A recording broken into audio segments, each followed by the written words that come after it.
नमस्कार, बहुत स्वागत है आपका एसडीवी न्यूज में। आपका एक बार फिर से मैं स्वागत करना चाहूंगी। इस बार डिबेट में आपके साथ हाजिर हूं मैं सृष्टि मिश्रा और मेरे साथ मौजूद है वरिष्ठ पत्रकार अजय जी। अजय जी, बहुत बड़ा नाम गुलाम नबी आजाद जी, और काफी इज्जत इनकी है कैबिनेट के अंदर। और लगातार आपने देखा होगा किस तरीके से इन्होंने प्रधानमंत्री की तारीफ ही करी है कि हम कैसे गाली दे दे 24 घंटे। पहले भी कहा था तो कांग्रेस पार्टी को नाराजगी हुई। अब आज 23 जून को होने वाले महागठबंधन बैठक को लेकर उन्होंने तंज कस दिया है। कहा आंध्र प्रदेश में ना कांग्रेस का एक भी विधायक नहीं है, छत्तीसगढ़ में कांग्रेस का एक भी विधायक नहीं है। और अब देखिए, इन्होंने कांग्रेस पार्टी पर हमला बोला है। इन्होंने कहा है कि और टीएमसी पर भी हमला बोला। टीएमसी के लिए इन्होंने कहा छत्तीसगढ़ में एक भी विधायक टीएमसी का नहीं है, और राजस्थान में भी नहीं है, मध्य प्रदेश में भी नहीं है। कांग्रेस पार्टी के लिए इन्होंने कहा कि कांग्रेस पार्टी का भी आंध्र प्रदेश में एक भी विधायक नहीं है, और ये महागठबंधन मुझे ऐसा लगता है कि वो उतना कारगर नहीं होने वाला है। पार्टियां एक दूसरे को क्या ही देंगी, टीएमसी कांग्रेस को क्या देगी या कांग्रेस टीएमसी को क्या दे पाएगी। सर, ये बहुत बड़ी बात नहीं है? आपको क्या लगता है ये तंज गुलाम नबी आजाद का बहुत साधारण तरीके से नहीं लिया जा सकता, ये असाधारण तरीके से लिया जा सकता है, और केवल इसलिए क्योंकि अभी ये विपक्षी एकजुटता को बखूबी समझ रहे हैं। क्या कहेंगे आज? देखिए, हम गुलाम नबी आज़ाद पे बताते हैं। गुलाम नबी आज़ाद जो थे ये ओरिजिनल कांग्रेसी हैं। इनका पूरा खानदान, पूरा परिवार कांग्रेस के लिए मरा है, कांग्रेस के लिए शहादत दी, कांग्रेस के लिए कुर्बानी दी। जैसे नेहरू परिवार वफादार रहा कांग्रेस का, वो चूँकि कांग्रेस का सब कुछ रहा, कांग्रेस से जितने प्रॉफिट उन्होंने लिए उतना ही इनकी परिवार ने भी लिए, कोई कम नहीं था। अब दुर्भाग्य की बात है कि आज भी ओरिजिनल कांग्रेसी हों, बिल्कुल, और उनको ये दर्द है, ये तंज नहीं, एक प्रकार से दर्द है। वो ओरिजिनल कांग्रेसी थे, हैं, हमेशा रहेंगे, और सच बात कहने पे वो कभी भी डरे नहीं हैं। उनकी पूरी फैमिली, उनके फादर का भी एरा, उनकी सिस्टर जो बहुत ऑनरेबल रही इंडिया की, उनको बीजेपी वाले बहुत सब लोग सम्मान देते रहे।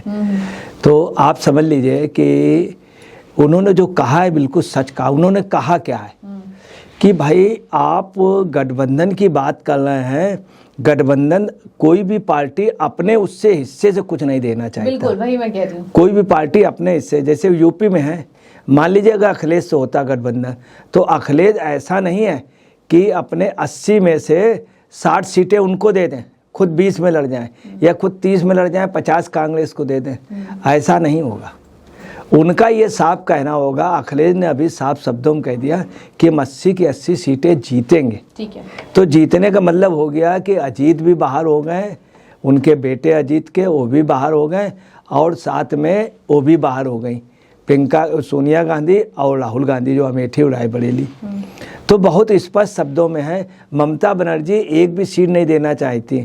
वहीं उनका कहना है कि बंगाल में, उसमें दिल्ली में बंगाली रहता है बहुत, महाराष्ट्र में बंगाली रहता है, हमको अपनी सीटों दे दो, राजस्थान में मांग रहे। यही बात इन्होंने कही है। इन्होंने भी यही बात कही कि कर्नाटक में भी, आंध्रा में भी एक भी नहीं है, तो वहाँ पे ये कांग्रेस से मांगेगी।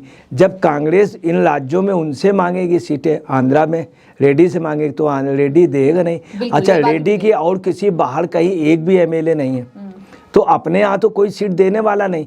मगर वो बाहर जरूर चाहेगा कि भाई हम चलिए आपके लिए, हम कर्नाटक में जाएंगे, आंध्रा के लोग रहते हैं तो हमको 4 सीटें दे दो, पूरे हम आपके कर्नाटक में वो करेंगे।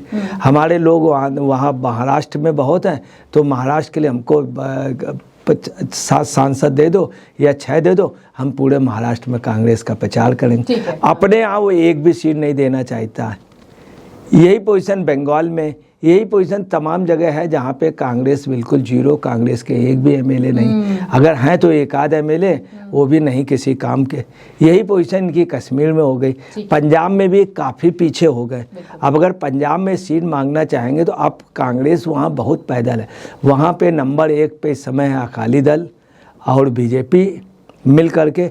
नहीं, अगर दोनों हट के बात करेंगे, नंबर 1 पे अकाली दल है, नंबर 2 पे आप और बीजेपी है, 3rd पे, उसमें 4th पे कांग्रेस है। आप समझ लीजिए ये स्थिति। तो कैसे गठबंधन संभव होगा? तो उनका यही कहना है कि मोदी के खिलाफ गठबंधन इतना आसान नहीं। गुलाम नबी आज़ाद ऐसे लोगों में हैं जिनका वो वहाँ के चीफ मिनिस्टर बने नहीं, बनाए गए, सम्मान बनाए गए।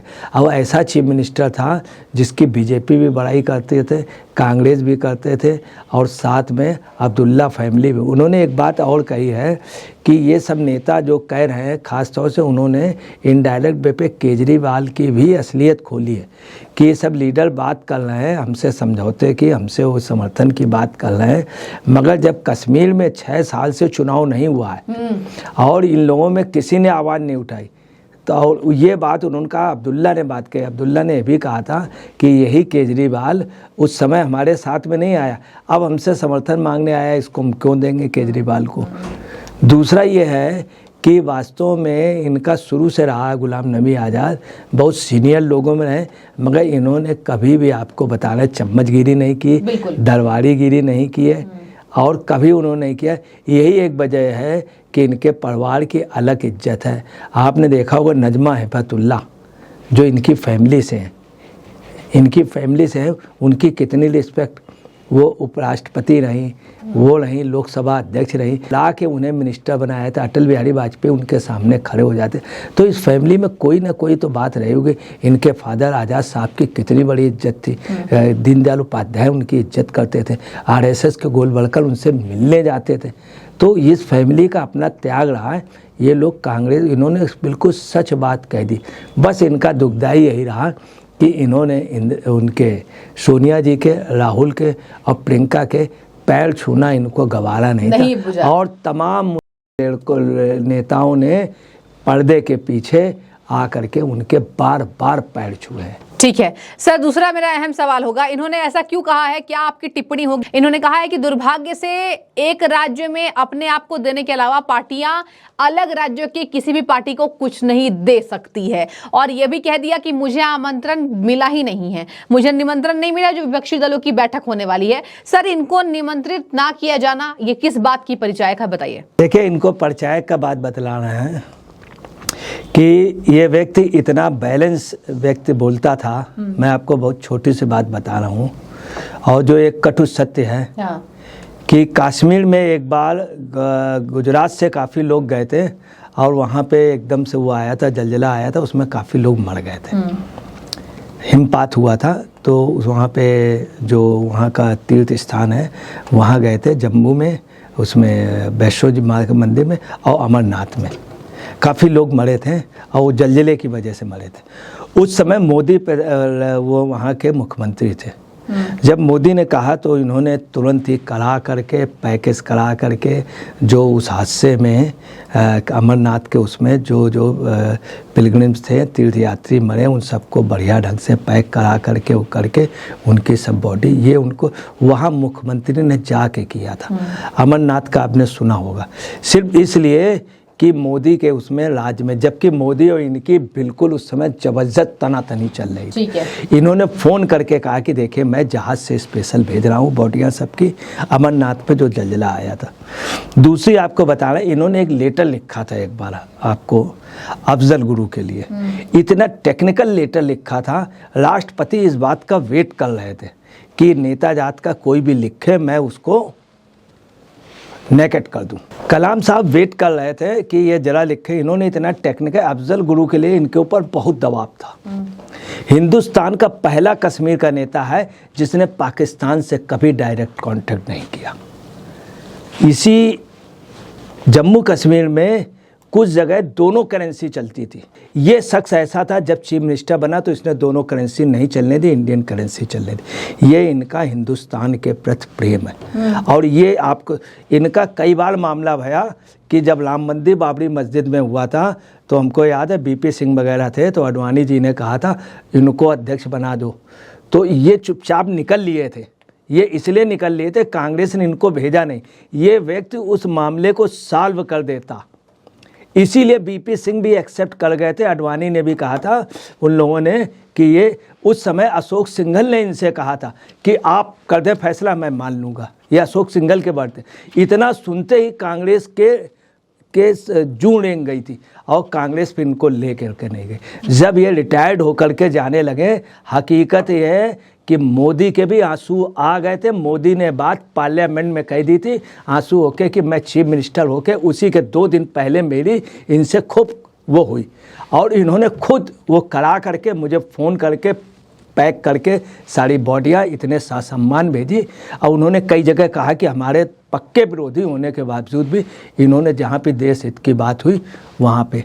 एक आपको अफजल गुरु का एग्जाम्पल बता दें कि ये तब भी कांग्रेसी थे, अब भी कांग्रेसी हैं। याद रखिएगा जो ये लोग हैं ये मतलब परिस्थिति सत्ता के वो हैं। अगर ये चाय लेता शख्स तो राष्ट्रपति बहुत पहले बन जाता है, उपराष्ट्रपति। आज के डेट में भी अगर ये लड़ जाएगा तो हम आपको बता रहे हैं जीत जाएगा, कांग्रेस खाली हो जाएगी। जैसे बीबी गिरी को एकदम से कांग्रेस का सपोर्ट मिल गया था। तो आपने जो क्वेश्चन किया था मैं उसी पे दे रहा हूँ कि जो ये बात कहना है सही है। ये फार्मूला तभी संभव है जब हर दल अपना 60% ले ले, 40 दे दे। अगर सपा यहाँ पे 60% सीटों पे लड़ जाए, यहाँ 45 सीटों पे लड़ जाए और 35 सीट दूसरे को दे दे, दूसरे राज्य में कांग्रेस दे दे, कांग्रेस अगर 400 सीटों में लड़ रही तो 50% दे दे, 200 में लड़ जाए, तब ये समझौता। मगर ये कभी नहीं होगा। इसलिए मैं आपको बता रहा हूँ 2024 में मजबूरी में विपक्ष आ जाएगा। उसकी वजह क्या है, जब कमज़ोर मर्दाना और मजबूत जनाना होता तब स्थिति यही होती है। कांग्रेस की स्थिति यही हो गई, कमज़ोर मर्दाना मजबूत जनाना।